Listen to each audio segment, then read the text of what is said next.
And she's very clear about that. It was sort of like fame was going to give her some sort of protective shield. It was going to Right. keep something safe in some way. But she talks about this wild desire to be famous. Um, and and she wasn't great at the acting part for the camera because she'd only done it on the stage. So she had to go and learn everything from scratch. It was not an easy road. She had it was very bumpy, to start. This is Story to Count with Jen Jumba. In conversations with writers, something magical happens, and as readers, we begin to see them as human beings and not just the name on the spine of a book. My hope is through these conversations, you learn about their craft and them as a person, you'll become like me, fiercely loyal and want to read their current book, entire backlist, any future book, or any book they blurb. And when you see their name, you'll want to support them, not only as incredible storytellers, but also the thoughtful individuals you have come to know. Super excited because today my guest is Priya Parmar. She's the author of the novel Vanessa and Her Sister, which was a New York Times notable book. And she's also the co-author of the musical Sylvia, which was nominated for the Olivier Award for Best Original Musical. Incredibly talented. Her novel, The Original, which just published by Penguin Random House, published last month. Publishers Weekly has said that historical fiction fans will be drawn to this immersive portrait of the legendary actor. Priya believes in rescuing animals, veganism, protecting the ocean, and stories. She splits her time between Hawaii and Connecticut with her family and 4 rescue dogs, who I have to say are adorable because I've met 2. So I'm so excited that you're here. This book, The Original, is a wonderful telling of the life of Katherine Hepburn, one of these legendary actors that we've seen, that we grow up with, that no matter what year it is, we still go back and watch those films with her. Such a formidable presence on the screen. And thanks to this story, we see that off the screen. Can you talk a little bit about where you got the idea to write specifically about Katherine Hepburn? Absolutely. And just thank you so much for all you do for writers and readers. And thank you so much for inviting me to be on your fantastic podcast. Oh, you're I'm just quite honored welcome. and thrilled. But so I was watching Philadelphia Story with my mom, and she kind of out of nowhere, and we'd seen it so many times before, but out of nowhere, she kind of said this was her comeback movie. I, I I was surprised because Katherine Hepburn was this icon that never put a foot wrong in my head. And, I was like, come back from what? What would she have to come back from? So I started to Google. I started to sort of fall down the Google rabbit hole. And then I did the thing where you order 30 books and then, you are just like, oh God. And I was still sort of in denial. I was like, I'm not doing this. I'm not doing this. I'm just interested in her. I'm not writing about her. And then it just took on a life of its own. And I had to sort of admit, oh my God, I'm doing this. I am writing about her. And it had that gravitational pull that I can't, when that happens, I can't, there's no other story I can write. Every other story sort of crumbles and falls away. And there's just this one that I really, really wanted. So it started with reading, and it started with unbelievable, huge amounts of research. And then I went to all the places where she lived, um, you know, which are now owned by other people who didn't really appreciate me standing in their front yards, but that's okay. And it was, a really long, wonderful road of having her live in my head, which I've enjoyed so much. Well, she now lives in mine, and everybody who reads this Yay. book, I think, will have her live in yours. And the fact that you just mentioned the Philadelphia Story was her comeback, I'm just as surprised to hear that you saying that now, because I thought the same thing. What would she have to come back from? Yeah. Because she's just been such a constant during that time period, the 30s in Hollywood. Yeah. And you give us such a great glimpse into this time period and what it was like. And also some, obviously comes through your research, her family and growing up, which I guess we can understand a little bit about Yeah. her more. Do you wanna talk a little bit about kind of that opening scene? It's so it's not something that I knew, about her before I started to research. I didn't know the profound first of all, like, the profound generational trauma she Mhm. comes from with, you know, family on both her maternal and paternal sides. Just suicide is something that just happened again and again and again in her family in this just, you know, terrifying cycle. And then she was 13 and she discovered her brother, um, had they were on a trip to New York on a lovely, like, little holiday, and they'd been to the cinema the night before, and everything was Mhm. great, and they were gonna take the train home that day, and he had committed suicide in the attic room, and she found him. And I read the police notes, because my I was just obsessive with the research, and I so wanted to get this part of the book right, but it was just one of the most terrifying things about it was that his feet were on the floor, so he could have stopped it at any time. Yeah, I think I was haunted by that and had that sense of dread when she's going up the stairs and, Yeah, you take care with the detail that it was hot, it was humid, and that it was a wooden door that kinda stuck with the humidity, so she would have to shove it to get it open, and when she did, she was completely surprised, and yet she had a feeling something wasn't right. She remembers him waking her up in the middle of the night, and I think the yeah, line is, "Kate, you're my favorite girl." yeah, And in that family, she grew up with there were 6 children, yeah, and they kind of were paired or coupled in a yeah, sense of age range, and so mhm, Tom, who's her brother, was kind of her coupling, where yeah. they did He everything was her together. other. Yeah, and everybody else is kind of paired off, and so to lose such an important part of you informs her life moving forward. And I Yeah, think at that point where she kinda was looking to make, 2 decisions. One day she's gonna become famous, and the other thing is, she's never gonna let anybody hurt her again. I think that was yeah, such a profound sadness and a profound sense of loss.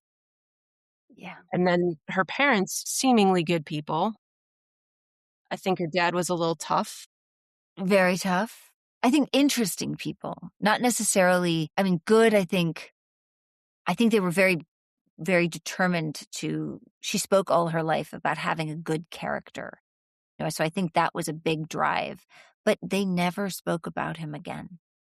No, They I think they that made is the decision to never speak about him again, and I think that's to leave a 13-year-old with that kind of grief and never reference what was, lost again is now would not be how people would handle it.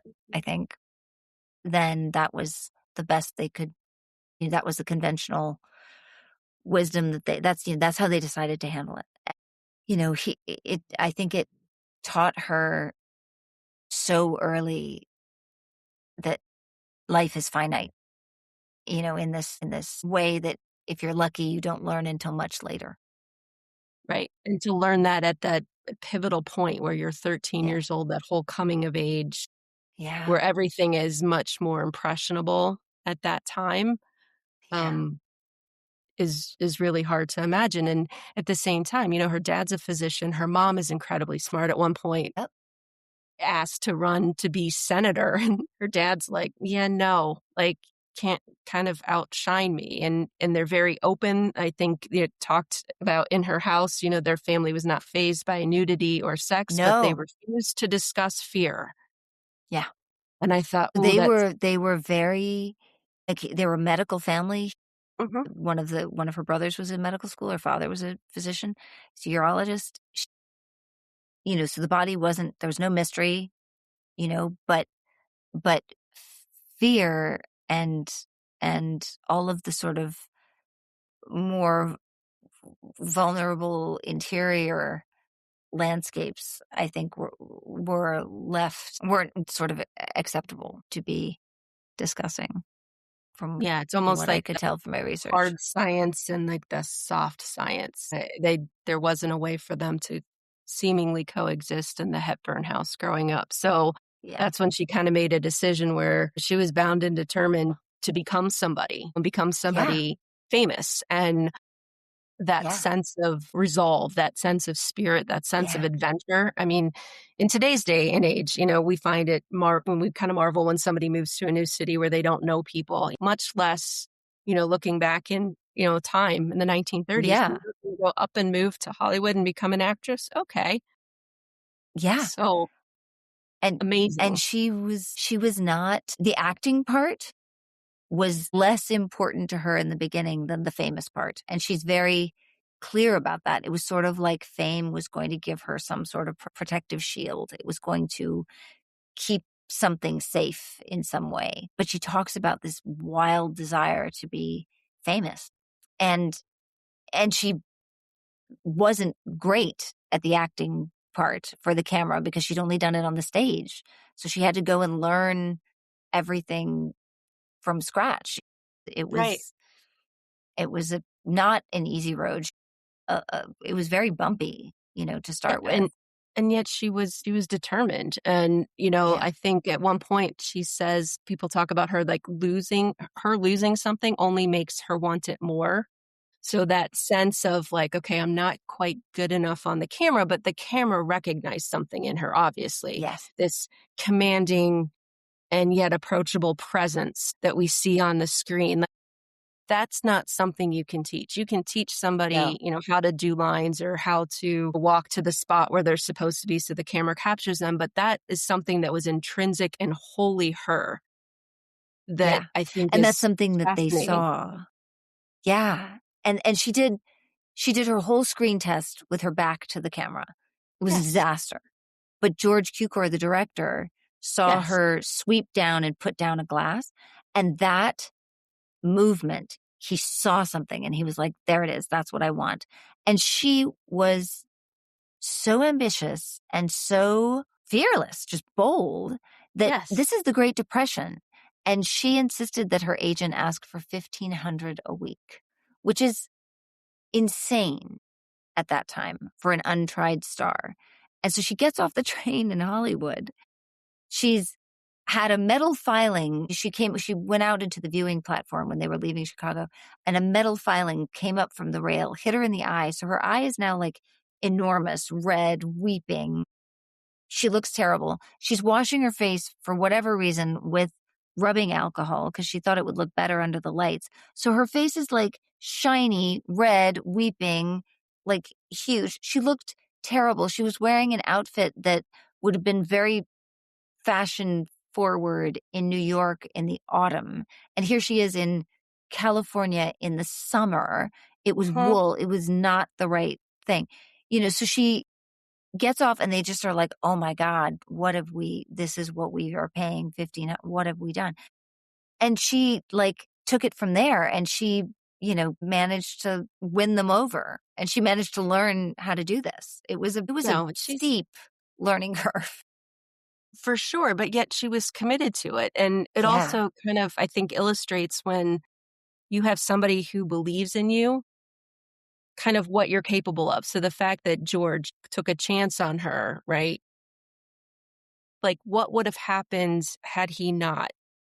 Yes. You always want to kind of think maybe what if, but at the same time, he believed in her enough with what like that presence on the screen that we all as movie lovers, enjoy Yes. seeing. So I think it's just fantastic. And then you kind of, let the story unfold, with who's who in Hollywood during this time period, who she hangs out with, who she spends time with. And it's such a wonderful glimpse. I mean, Cary Grant. Yes. Yes. I didn't know he was going to be such a big part of the story because I do all this research. I do just crazy amounts of research. And then part of the thing about my not doing an outline is I don't know who's going to step forward and be like, "I'm your guy. Here we go. We're going." So I could write whole books on people like Jimmy Stewart, but Jimmy Stewart decided to not show up until the end of the you know what I mean? It's just an interesting thing, but Cary Grant became this hugely emotional arc, and he was just this joy to write, and he was a brilliant counterpoint for her because he was going through he'd also come from this horrifying trauma Right. in his life, which came to light during this time, and I'm not gonna go into what it is because I don't wanna give it No, away, but no, no it's spoilers. a Yeah. no, I'm not gonna spoil it, but it was a I mean, he had it's the kind of thing where you're writing it and you're like, "I can't write this. People won't believe this feels too far-fetched to be real." And I mean, it was a really interesting thing to be working with these people who had so much story that you had to just you're like, "Okay, back to the herd, everybody. Like, we gotta Oh, rein it I'm in. Like, thinking you've you got could too write, much." like, an entire set, of They could stories. all have their own book. Everybody in this novel could have their own book, and that was something that was I mean, it was insane as a writer to be like, Mhm. "I can't this feels" like, Howard Hughes, you're landing a plane on the golf course because you wanna play golf with her. Like, what are you doing? Yeah, Like, back to the herd. Come on, let's, everybody rein it in. And it was just it's so much story and so much pathos. So it was just huge fun to write, but crazy because you don't know who's important. You don't know who your people are until you earn them. And then you're like, "Oh, you're my people. You're gonna stay with me. Oh, you're going on the whole ride. Oh, great. Okay, here we go." It was a really, really fun, interesting process that was so wildly inefficient. There are so many people I should not have researched as much as I did, but but somehow I have to believe they made their way in.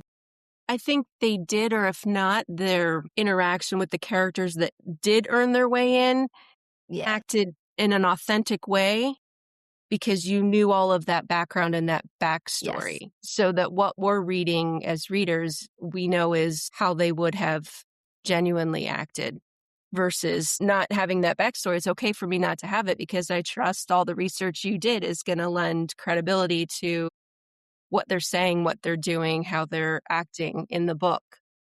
Yeah. So, how do they earn their way in to become your people? What They does that just process look like? They're with you it's all the a time? no, it's just a feeling your way through and then just somebody's yelling and screaming in your head that this is their scene and they need a scene and they're gonna have a scene and you're just like, "Okay, fine." And so it's literally a process of and sometimes I say these things and I think my editor's like, "Oh my god, don't say that out loud."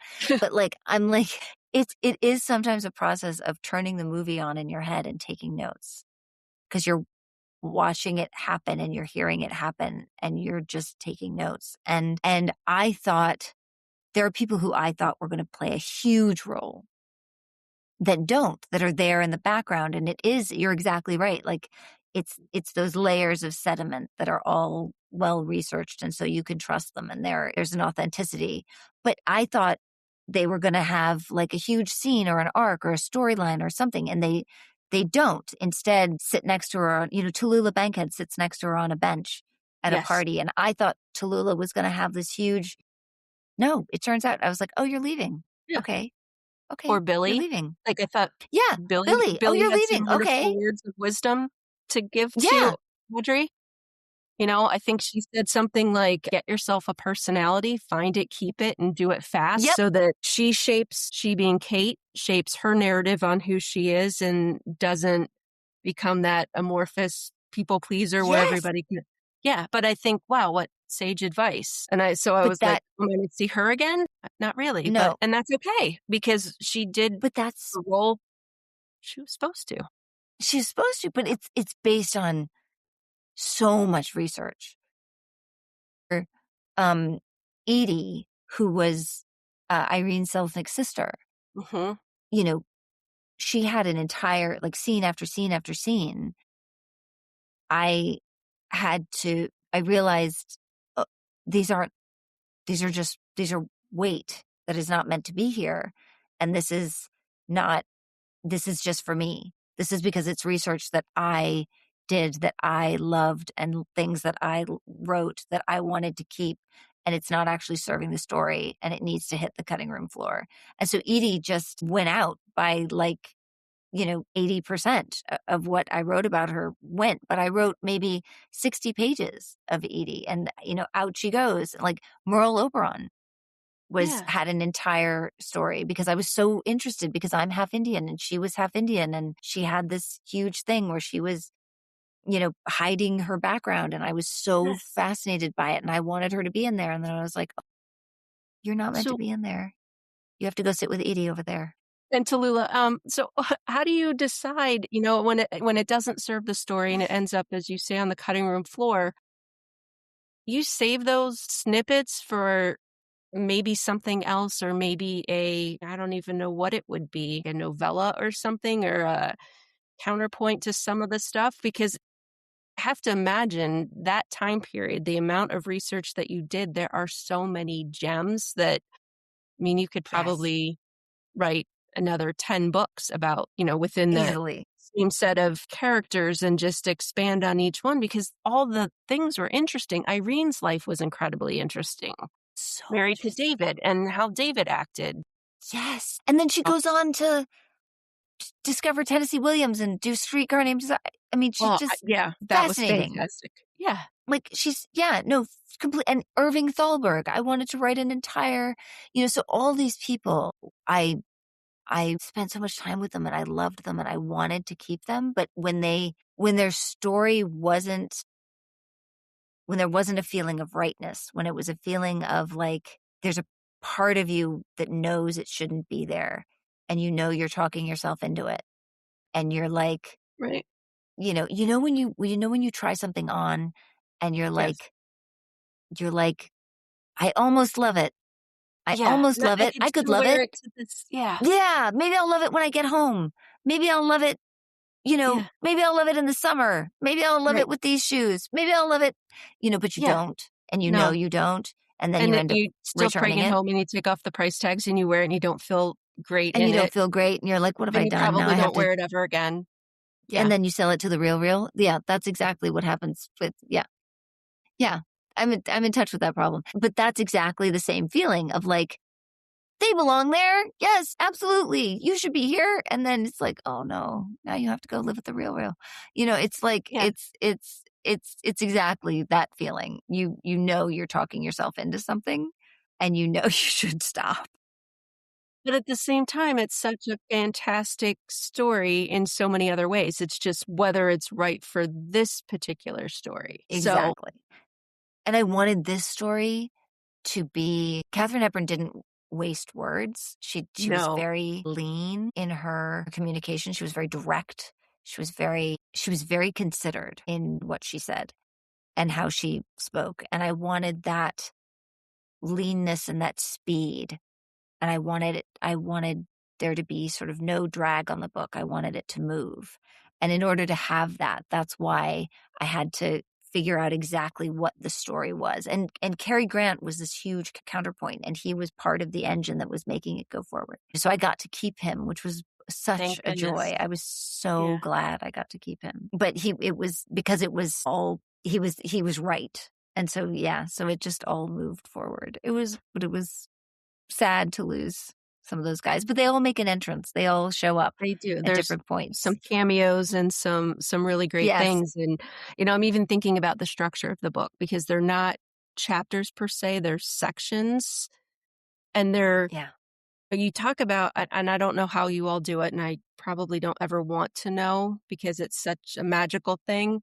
But talking about the pacing or the propulsiveness, the speed, not wanting drag in the book and in the story. And you do that. You create like these, sometimes they're like a small paragraph, sometimes it's like a page and a half.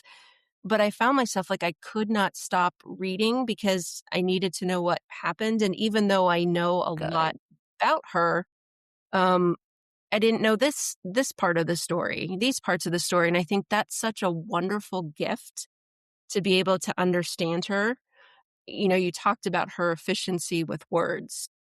She grew up in a household where they didn't use contractions because contractions were considered lazy. Yes. Kinda had to reread that, and I think she was somebody who clearly endured trauma and traumatic loss at a pivotal age. And yet she had this sense of agency. She knew exactly who she was. She knew Yes. what she wanted. She knew who she wanted it with. Yeah. It's an admirable quality. I mean, I think Yeah. any one of us listening right now has gone through that period. We're like, okay, who am I really? Right? Like, what do I really, Yeah. I need to kind of distill things a little bit to figure out this is who I am. This is what I want. But Yeah. Catherine did that in an age where, I mean, she wore pantsuits, and that was considered like, Yes. I don't want to say scandalous, but like, you just don't do that. Like, no, you're going to wear a dress. Nope, I'm wearing pants or you don't get me. Like, I am who I That's am. Like, no excuses, no Yep. explanation, no Yep. apologies. Yep. And it's kind of She nice of being wore direct and Yeah. It's astonishing understanding of herself and conviction about herself. Like, there was one point where she was wearing overalls. She was wearing mhm, dungarees, she was wearing overalls, and she wore them all the time, and they were like studio was just not happy about it. They were like, "Starlets don't try not to starlets don't do that." So they asked her nicely, and then they asked her again, and then they asked her again, and then they finally went into her dressing room while she was shooting, and they took them. She marched across the lot in her underwear to get them back. And she was like, "I will stand here in my underwear until you give them back." And they were just so horrified they gave them back, and then they never took them again. They were like, "Oh my God." She just had she backed herself. You know what I mean? She totally backed herself in a way that I think is is hard to do at any age, but she yes, was doing it from a really young age. And she says, "I wore pants because they were comfortable." But also to be doing that and to be doing that in your early 20s when everybody's so nervous and wanting to look like everyone else, and it was really, really fun to write.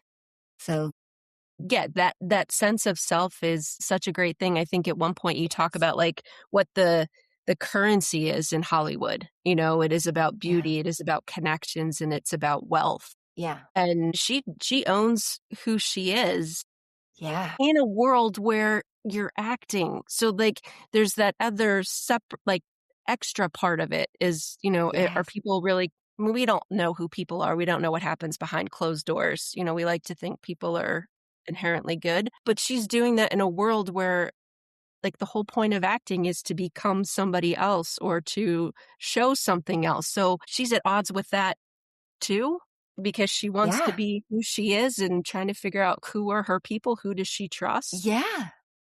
And she always made sure, even in every role, she made sure she looked like herself. She wasn't going to, we talk about actors disappearing into a role. That's not what she was doing. She wasn't playing herself, but she made sure that she was recognizable. So if the lines of the costume weren't right and didn't show her physicality in the way she wanted it to be shown, she would like have words with them and change it because she wanted to appear in a way. She curated her image in a way that was so specific and so intentional. And she was not going to be molded by them. She was going to do it her way, this is the Great Depression. Mhm. Like there were a gazillion people there to take her place. She quit. You know what I mean? Like everybody needed a job. Everybody would have loved that job. The bench was sort of 10 deep with people ready to take her job. And she had the conviction to be like, "No, we're doing it my way," which is amazing in an untried starlet. Well, absolutely. I mean, I think that's the thing that's inspiring. There are Yeah. moments now where I'm like, okay, I need to channel my inner Kate, right? To kind of Me stand too. up like yeah, this is kind of who I am. This is what I believe in. And she was never mean about Yes. it. She was never nasty about it. No. Which I think is applaudable even more. But to have that sense of self at that age, in that environment, during that time period where, my goodness, jobs were such a rare thing to have, to not Yes. want to go against the grain, that a lot of people would be like, okay, you want me to shave my head? I'll shave my head. You I'll want shave me my to, head. Yeah. yeah, exactly. You want me to do this? Okay, I'll do this. Yeah. And she was like, "Nope, this is who I am. This is the Yep. line I draw," Yep. and held to it, and people knew that Yeah. And that was and respected her for it. I and mean, there respected her were for some, it. yeah, Big tenuous bumps times. along the way. There was some big, it did not come easily, but No, it she did not. she got to I mean, this book is about how she got to the place of being able to say, "This is who I am, and this is how I'm gonna do it." And she really it was a tough road, and she did it. And It's a I talk about there's a Dick Cavett interview, and mhm, she there's so she didn't wanna do interviews. There's mm-mm, a Dick Cavett interview, and there's 4 minutes before it starts. And there's no studio audience because she went in. Her friend Irene was like, "Just go in and talk to him." So she went in to talk to him, and then she was like, "Fine, let's just do it now." And he was like, "." He wasn't, like, dressed for the interview. He right. wasn't like, there was no studio audience. He wasn't ready for the interview. And he was like, "Okay." But there are 4 minutes where she's like, "I need a table for this. I need to be able to put my foot up. I need my hair to be sort of half falling down. I need you to do this. I need to sit in that chair. Get up. I want that chair. I want," so you see her stage managing the whole situation for it to be what she needs to play the part of Katherine Hepburn. And I found those 4 minutes so helpful. I was like, "Okay, so this book is about how she got here to the person who can just go and do." And there's so many lessons that are so helpful. That kind of empowerment is is extraordinary. Now it's extraordinary. Then it was, Unheard of, yeah. unheard of. Just totally unheard of. And writing that process was just so much fun. I enjoyed reading it. I mean, I've seen many movies with her and enjoyed them. I've seen I think we talked a little bit earlier about the display of, the costumes that she wore alongside the Yes. old movie posters, and just making me enjoy her even more. And so it is such a gift to be able to see more than just what we see on screen Yeah. with her. And you talked a little bit about her and making sure that her clothes were tailored and altered. Yeah. Your Yeah. counterpoint, Cary Grant, same way. He knew exactly how to Yes. tailor clothes to demonstrate, his best features, we'll say, Yes. but was very, like, from a certain point forward, it was like, "No, I need my own tailor on set. This doesn't hang right. This doesn't sit right." And to do that at a time period where, you're supposed to have all these experts on the set that would understand that and see that, it's No. so we know ourselves best, right? We know what we Yep. need, and advocating for that, I think, is terrific. He's wearing all his own clothes in his Mhm. movies. That's all him. He asked for this huge clothes budget, and then he would have all these beautiful clothes made for the movies, and then he would keep them. And they're just and it's like everything is amazing. And he understood, this is how the character should look, this is how the character should move, this is how and he was an acrobat. So he Yeah, understood that's his physicality background, right. so well, which I didn't know before I started this. I was like, "Oh my god, Cary Grant was an acrobat from Bristol named Archie Leach." That Yeah, I had was no idea news to either, me. and I was like, makes sense when he was in, To Catch a Thief, right? That he was the Yeah. John That he's Roby, the cat acrobat. burglar, John Right. Roby. Yeah, So, and yeah, so I also was like, when he's in Holiday and he does the yes, backflip, like he was an acrobat. He was a proper serious acrobat. But he understood his body, and he also his one of his former lovers was this man who taught him how to dress, and he was the head of wardrobe. He became the head of wardrobe for Warner Brothers. And so he yeah, was like, "This is what you need to wear." yeah, and And he took those lessons to heart.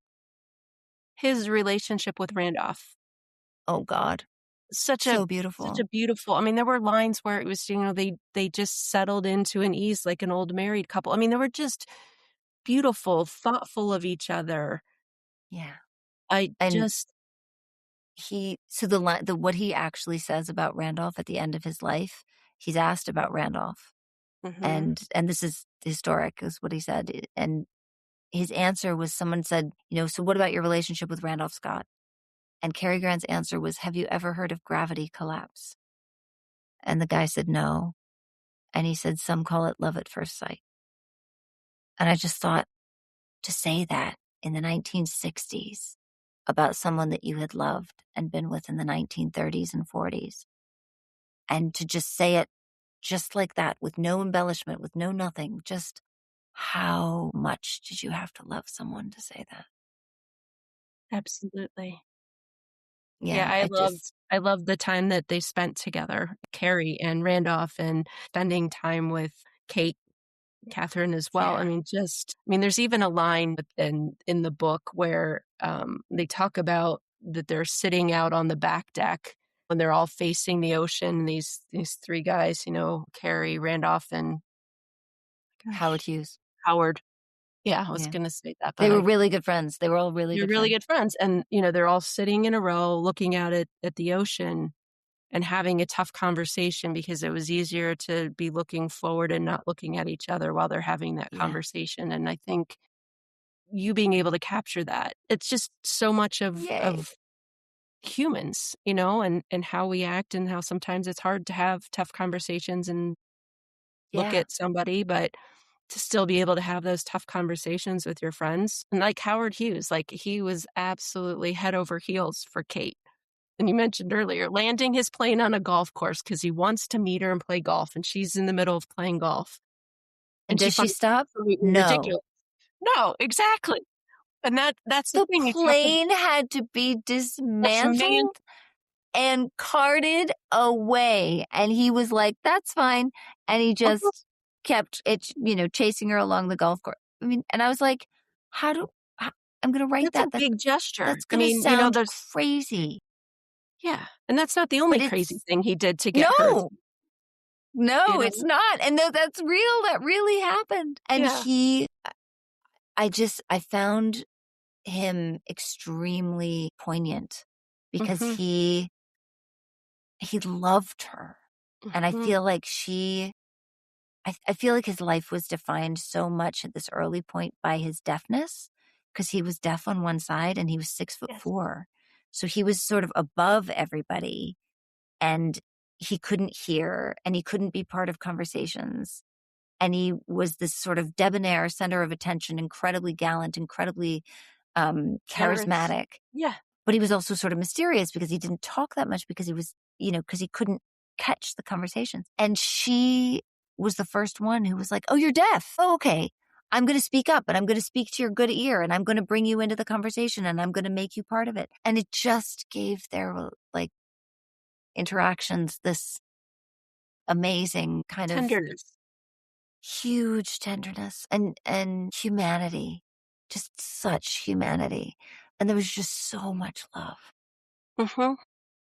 So it was a really fun character to write. And I knew I was gonna write him, but I didn't know Glad. he was gonna come into the story so early. And I was so glad he did because he was so great. I just He loved was being with such a him. great character, and then you forget sometimes, because you get caught up doing other things, but he broke the sound barrier. Like He broke the sound barrier.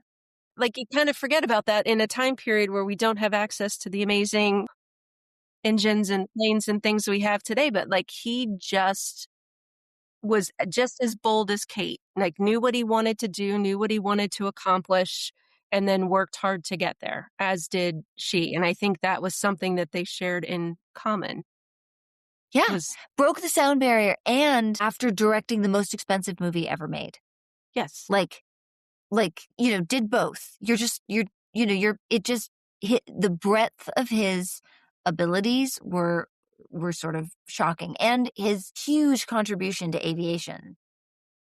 It's really, I hadn't, I have an uncle who's a aeronautic person, and he tried to explain some of this to me, and like I spoke with other people and I was like, this is just so far above my pay grade.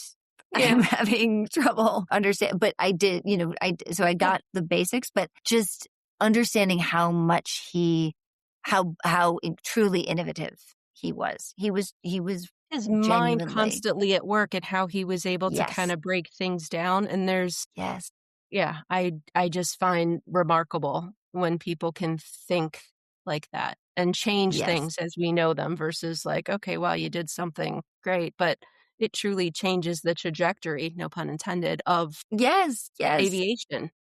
And weaving all of these stories together of all of these people who are living these remarkable lives, the challenge for me was to make it one story, to not have it be this story over here and that story over here, but I needed it to all work together to be And you one did, and I feel story. like Kate was that common thread throughout, Yes, and each yes, of the people that you introduced and she spent more time with and didn't yeah, end up on your cutting room floor yes, reinforced who she was and gave me at least, and I know it will give readers too, a better understanding of who she was and just how ridiculously accomplished she was, as well as the other people during that time period.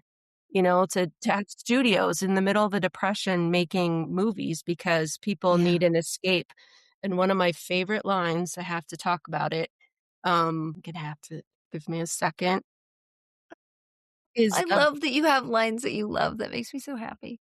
yeah, I mean, okay, we'll talk a little bit about this. Kate comes, we know this early on from, a traumatic background, right? Her Yeah, her beloved older brother committed yeah. suicide and talking about the hurt. And you talk about this will become her habit. She will sand the raw, jumpy memory down to a smooth grained ball that she can fit in her pocket and hold in her hand. And it's not even compartmentalized, it's being able to take something so that it is still not something you've forgotten, but something that you can learn to live with, That you're gonna carry.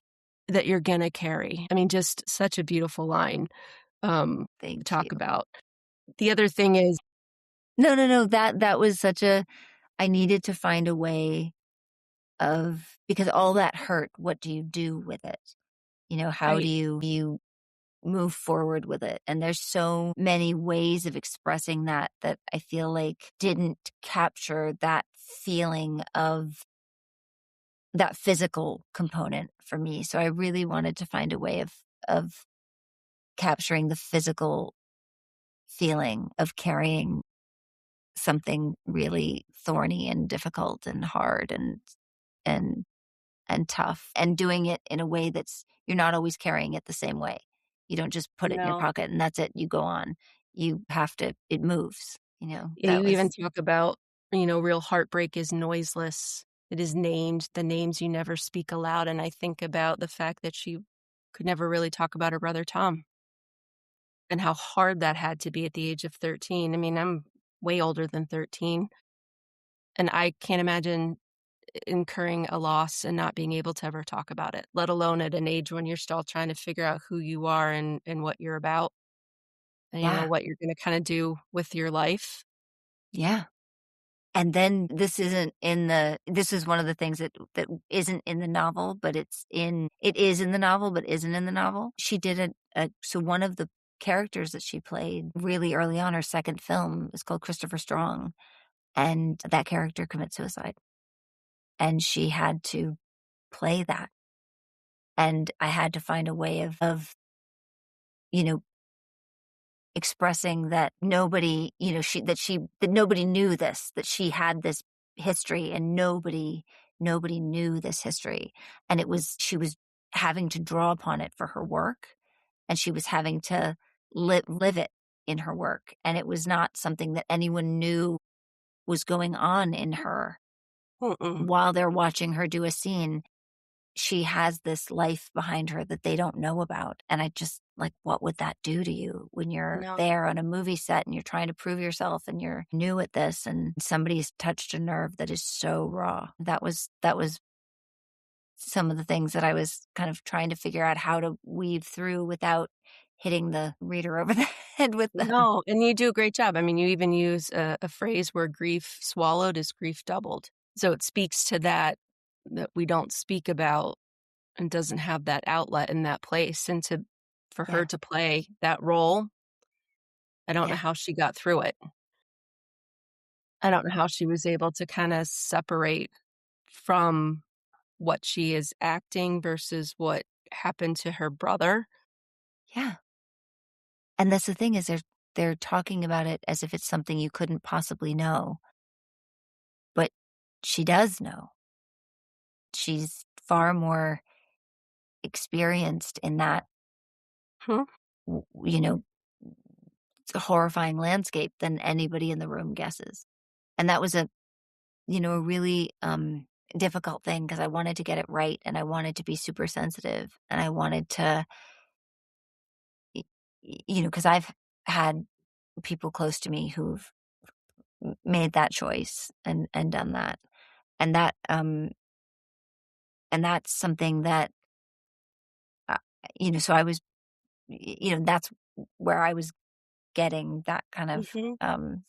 but it was, it was something where uh, it, it felt like such a tightrope because it would be so easy to get it wrong. And Yeah, I I was would just, say you got it right. It was done with thank you. kindness and compassion and understanding, and sad that it is from your experience that you knew how to handle that delicately. Thank you. So, sure. That was something that there's some things that I wrote and then didn't change, and they're Mhm. weird. They're kind of like, even though the novel gets edited and edited and edited, they just sort of don't, they're kind of like these islands that nobody seems to touch. And like the beginning of the novel was that happened. The whole first section that just it just, no matter how many times it got edited, that didn't get touched. And then that those scenes where she was where she was filming that stuff, that it was the same. It just didn't, it just somehow, and that it's weird. It happened in my first novel, in my last novel as well, in Vanessa and Her Sister. Like there was a section that just had been so hard to write, but it just then was like in this protective capsule and it never got, it was what it was. And I was very glad because I was like, I can't reopen those. They're done. They're closed. Those are closed. But because You they know, were written so well, that's why they stayed. That's why they had that around them. yeah, I don't know if they were written with so much thought before I actually wrote the words down. The thinking part was so long and intense. Like with Vanessa and Her Sister, it was when Virginia Woolf and Vanessa Bell's brother Toby died. And that I like there was like a month where I couldn't kill him. And my mom was like, "You have to do this. You have to, you know." And I finally like I locked the door and I was like, "Okay, I'm just gonna stay in the flat until I do this." And then I just wrote it all in a rush and it was what it was. And that's the same that happened with this. It was just like I thought about it and couldn't do it and couldn't do it. And then it was like, okay, just all in a rush. And it stayed. And it's really lovely when it happens that way because it feels like it's matured somewhere else and then it's just landed and that's it and it's done. Well, the intentionality behind it and the work that you did to bring it to that point. Yeah. Yeah. It's a lot of yeah. It's it's tough going, and then it once it's on paper, you just feel this huge relief, and you don't have to go back there again, which um I was very, very happy. Like, my copy editor was amazing. It was incredible. My editor was amazing, but my copy editor was amazing. I'm awful with commas. I'm awful with, punctuation. I'm not my strong suit, and my copy editor was amazing, and somehow that also just stayed an island. She was like, "You just do it how you want it," and she just left it, which was very I was very grateful. Yeah, and I So, think as readers, we sense that. It's that visceral response that we have to something that is treated with such tenderness, and poignancy. Now, and Kate's a complicated person to a certain I extent. I know. mean, as much as she knows who she is in the sense of agency, I mean, her love life, I mean, Luddy and Yeah, Laura and Leland for a while and Howard, I mean, just interesting, and yeah, at one point, I think she says something about, like, she has to love people who are hard, who might yes, leave her. yeah, She struggles when somebody is like Howard and, like, completely, like, yeah, head over heels for her and wants to, support her and encourage her, like, it's almost like that can't quite be true. It's too good to be true, so she needs somebody who has the possibility to walk away, to hurt her, which yeah. I found really interesting. Because if that first footprint of the person she loved best in the world Mhm. leaving, if that's your template, that's your earliest imprint of of love in any form. And how is that going to play out in your life? You're going to have a footprint for someone who leaves. You're not going to have a footprint for someone who stays. And I was just totally fascinated by that because that is what she went for the Mhm. whole of her life. Even, you know, later in Spencer Tracy, he was committed, but he was married to someone else and they only lived together in the last, years of his life Mhm. when he was really sick. It was just it was always someone who wasn't quite in the boat with her. And I just was completely fascinated by that impulse.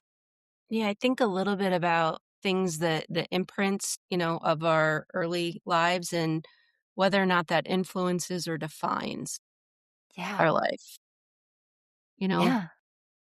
I mean, I So, think it, in some things it's defined, that's who I am, and you kind of embrace it and you yeah. wear it and it defines everything. And then there's others like, well, yeah, that happened. And even though that happened, I'm still okay and I'm going to do X, Y, and Z. So like that whole distinction between the two sometimes I find Yeah. very interesting. And I loved Yeah. the book so much, being able to see inside Kate I'm and so the glad. people in that time period. I mean, it's fantastic, and there's such beautiful lines written in this book. I mean, I think we talked a little bit earlier that there's always things I just wanna, like, take and write down and, like, pull out later so I can read them when times are tough. That makes me so happy. As a Yeah. writer, that's like what we want most.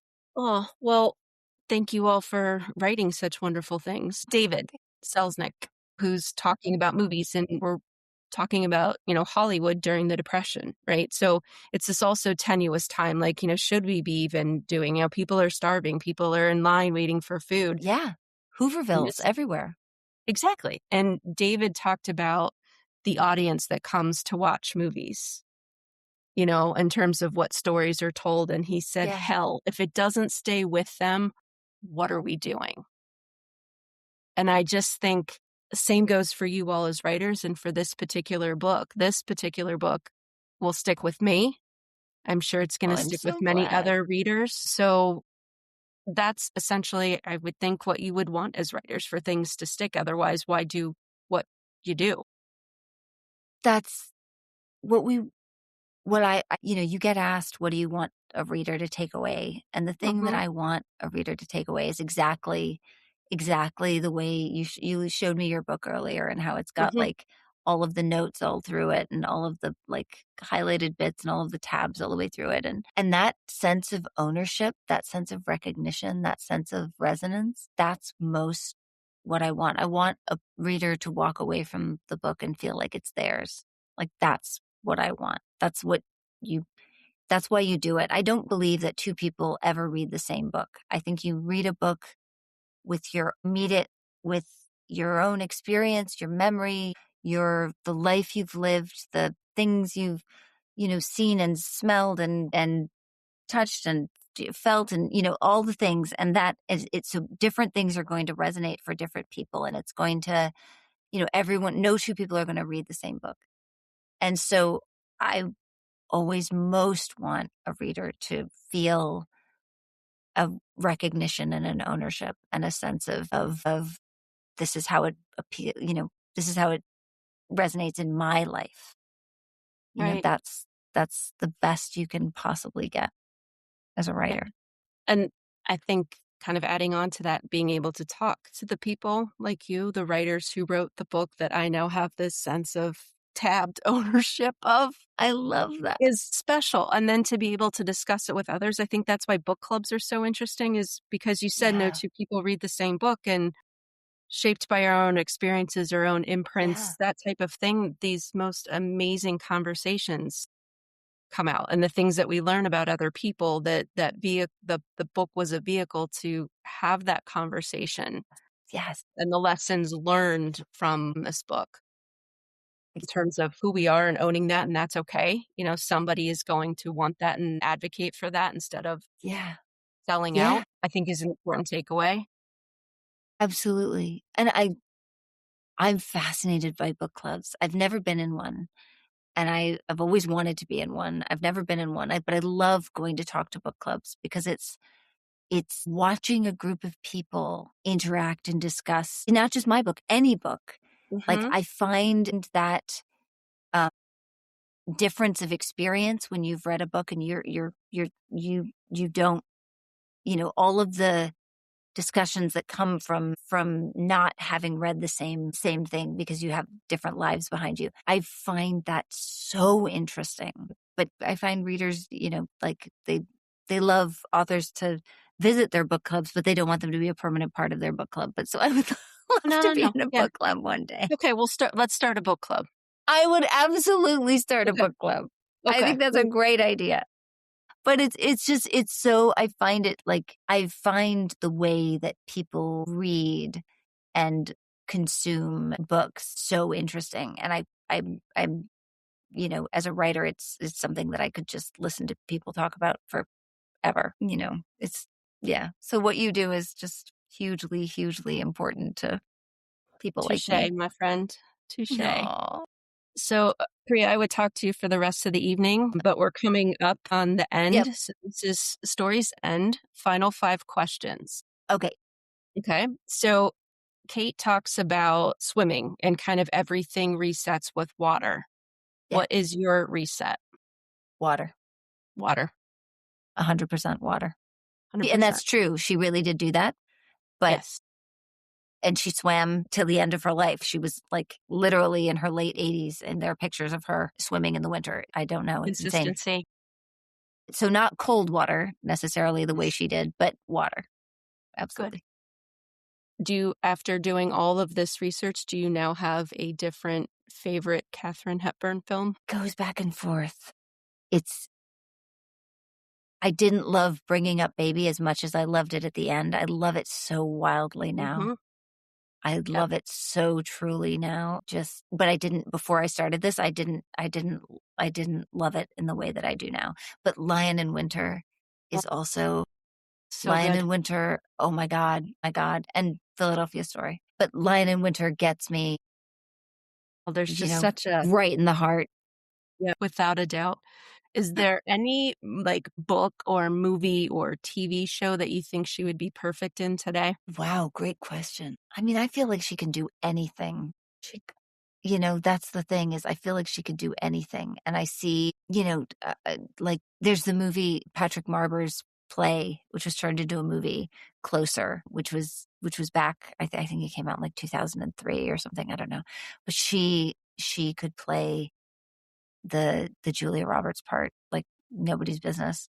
She could do anything. She could Yeah. the I Carrie think she'd be Russell great, and The like the Diplomat. Devil Like Wears she could do Prada. Like, anything. yeah. No, I just think of Oh my her, God, she would be amazing.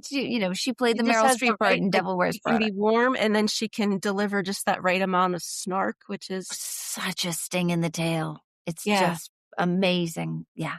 She can do anything. I mean, she can play King Lear, and Glenda Jackson played King Lear at the Old Vic at the end of her life, and to Ooh, see it was just like one of the unbelievable joys of my life. And she could have done that, you know.